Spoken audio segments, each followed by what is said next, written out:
All right, guys. So we have just completed day 3 of the Wealthy Trustee workshop. And today we went over the faith-based organization. So I broke down every single paragraph for you guys on that contract. And then I showed you how to get your employer identification number with the IRS for your tax exempt organization. And lastly, we ended off with me showing you how to go through the ordination process. So without further ado, I do want to dive right into Q&A and answer any and all questions that you have based off of the information and education that I provided today. So the first hand that I see is Lawan. Hey, Christina. I have two questions. I missed the second part of the EIN setup. When you click on additional details provided for your business, what do you choose as the type? I clicked other, and then is it a religious organization? So you can scroll all the way down to the bottom. You could press other again and you can type in faith-based organization. Okay.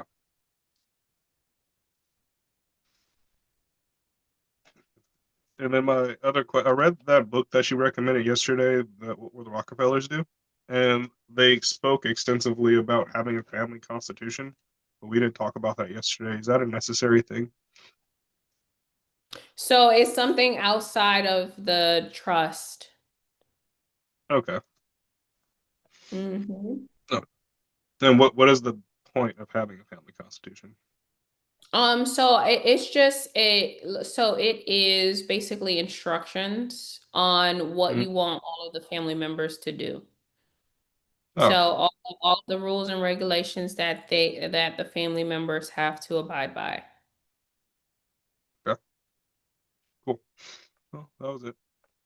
Alrighty. Thank you. Um, you're welcome. Let me look inside of the chat. Uh,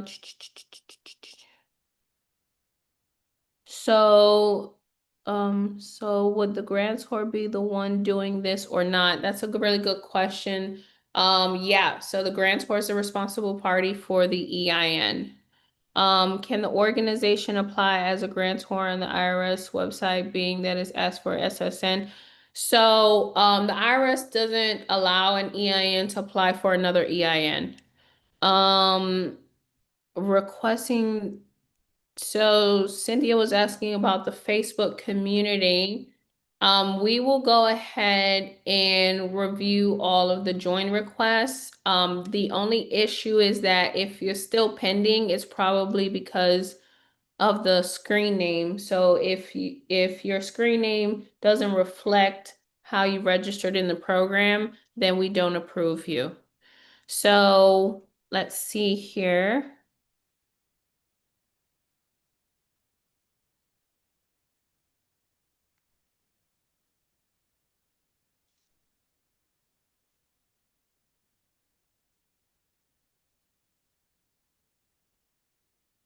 Can I be the grantor if my LLC is the trustee? So I wouldn't advise that because you still have irrevocability. And it is a conflict of interest because you're the authorized person for the LLC. All right, Cynthia has a question.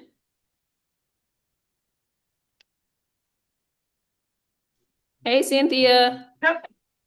Hi there. That was me who asked the question about the request that I asked to be joining the Facebook group a couple of days ago. Yes, ma'am. So how do we rectify that in terms of my Facebook account is different from my email that I set up to access this program? Yes, ma'am. All you have to do is tell us your screen name or at least send us like a link to your page. So, and just send it to our community number and then Ivy will be able to, because you've provided us with the information, then she can go ahead and approve you. Okay. All right. Great. Thank you. You're welcome.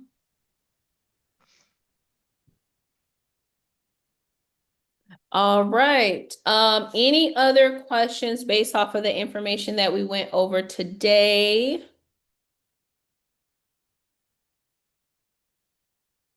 No, just a shout out. We love Shout you. You the greatest. We out. love you. You the greatest. Thank you. Thank you. Thank you. I love you guys too. You guys are amazing. Thank you, Namir. Thank you to everyone that has stayed the entire time. So I do see a couple more questions in the chat. Um, So someone asked, what if we don't have a grantor and we're doing this on our own? So there's no way for you to establish a trust without a grantor. Okay, so you need a grantor or you won't be able to complete this process. The next question is, can the LLC be a trustee? Yes. A trustee can be an entity or a natural person. The next question is, what do we do with the trust documents?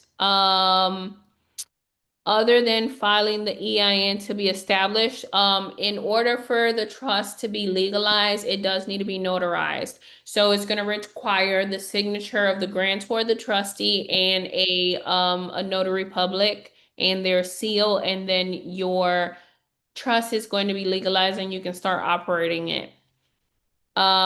Jason has a question. Yeah, there goes Jessica. She did balking and whining for no reason. Last night? No, just now. Jason, Oh, yeah. you have a question? Yes, I do. Awesome, go for it. My first question is, does the actual nonprofit have to be faith-based? And if not, what pros does the nonprofit have being faith-based?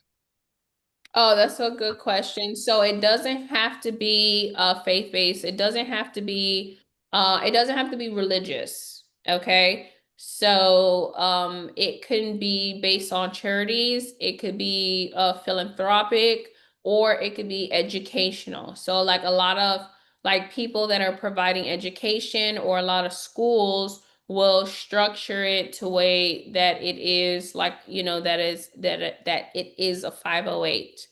And then what was the second part of your question? What is the Or, benefit? oh yeah, what's the benefits of having it a faith-based? Or Um, is there any other benefits? Okay, say for instance, you had yours as a faith-based, and I have mine for veterans. Would there be more cons with it being a faith-based, or is it just itemizing it the way your description of what it is? Oh yeah, no, no, no. So there's no overall like better way of doing it or you can get more benefits, right? So it at the end of the day, it is still a nonprofit that you're operating. So it just all depends on how you want to operate the organization, but you're not going to get more benefits by you running it as a school or running it as a church. Gotcha. Another question I had, I was a little confused with, I understand that about the fiduciary and the trustees. From my understanding on the previous ones we went over, the trustee kind of dictated everything, how the transactions and so forth for the bank accounts, the bylaws and everything. But I'm getting confused from you said it on this one, but as well as can you explain to me like the actual power of the board members, like the president, the secretary, and so forth? Because I see you Yeah. said like they can do a transaction as long as they got two signatures, or are the actual trustees part of the actual board, or that's two separate situations? So the trustee is the first member of the board, and then the trustee is going to appoint the other board members. So you can appoint, let's just say, a secretary and a treasurer. So now you have three people that are a part of the board, you and two other individuals. Those other individuals are there to hold you accountable and to make sure that you're carrying out the purpose and intent of the organization and all of the bylaws and you're abiding by the trust constitution. So that's what they're there for. So now their tasks are going to be what you assign them to do, right? Are you assigning them to check the mail, check emails, conduct meetings? What are you assigning them to do, right? So as far as the two parts with the bank account, so the trustee is the one that's going to open up the bank account, and the trustee can determine if they want it to be singly or jointly. So singly meaning that only their signature is required, jointly meaning that is their signature plus someone else's, which is typically the treasurer. So you have to determine if you want that, and your bylaws and your constitution has to be consistent. Okay, great. And one more question. Is the first officer trustee the only fiduciary for the actual trust, or is it the whole board member? It only the trustee is the fiduciary for the whole organization. Thank you so much. I appreciate you. And just want to let you know you're doing an amazing job. Thank you, Jason. I appreciate you too. Thank you for being here and staying on the whole time. Absolutely. All right, next we have Miss Cynthia. Hi, Miss Cynthia.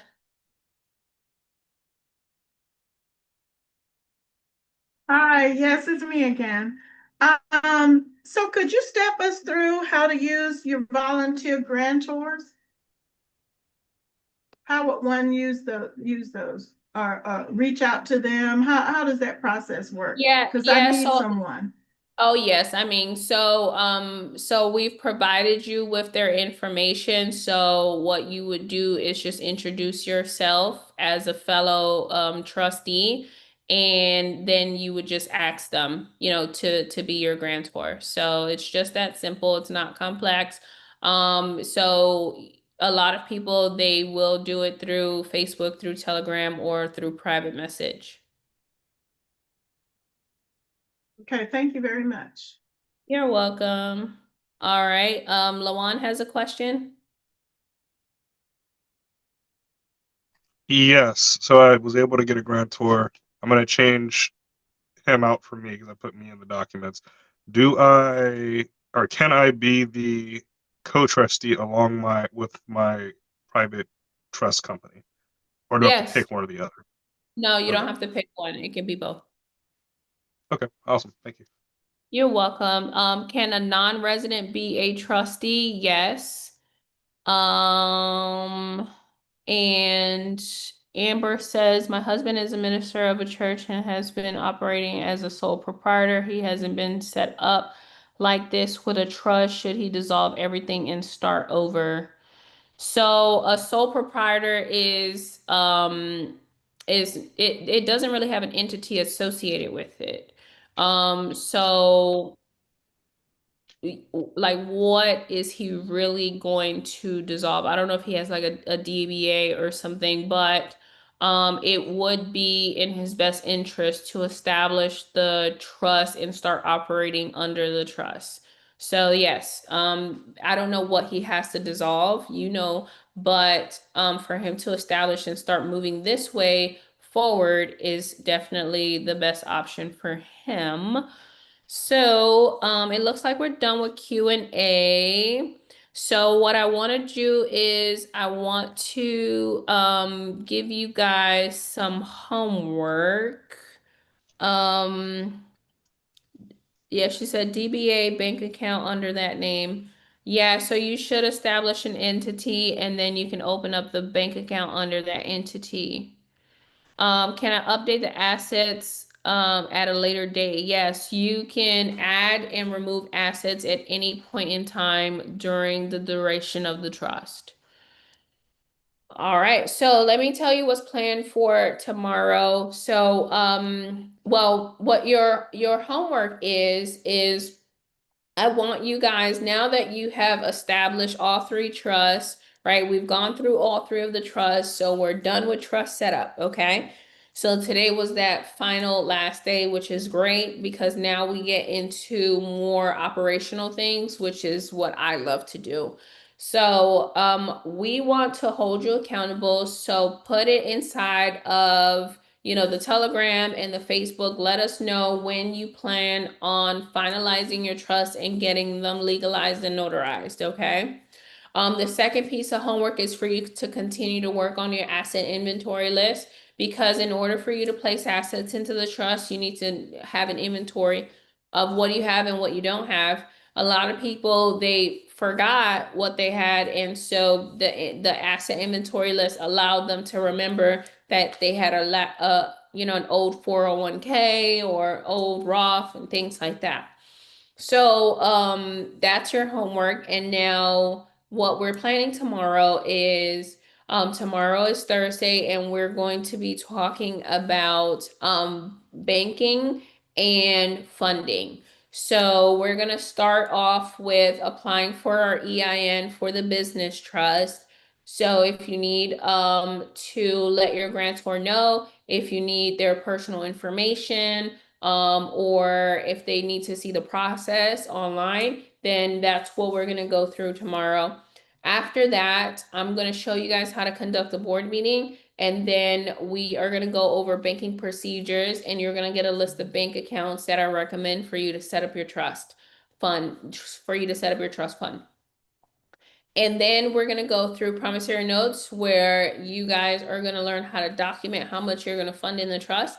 And then the last thing that we have planned for you is our educator is going to come in. His name is Brian Dorsey, and he's going to teach you step by step about the importance of business credit, how to establish it so that you can get funding, so that you can use OPM in order to acquire assets for your trust. Okay, so that is what we have planned for you tomorrow. So you are going to receive an email, and that email is going to go out 1 hour before the workshop begins. It's going to have the Zoom link, the templates, and the resources that you need for tomorrow. Okay, so with that being said, you guys, happy Wednesday.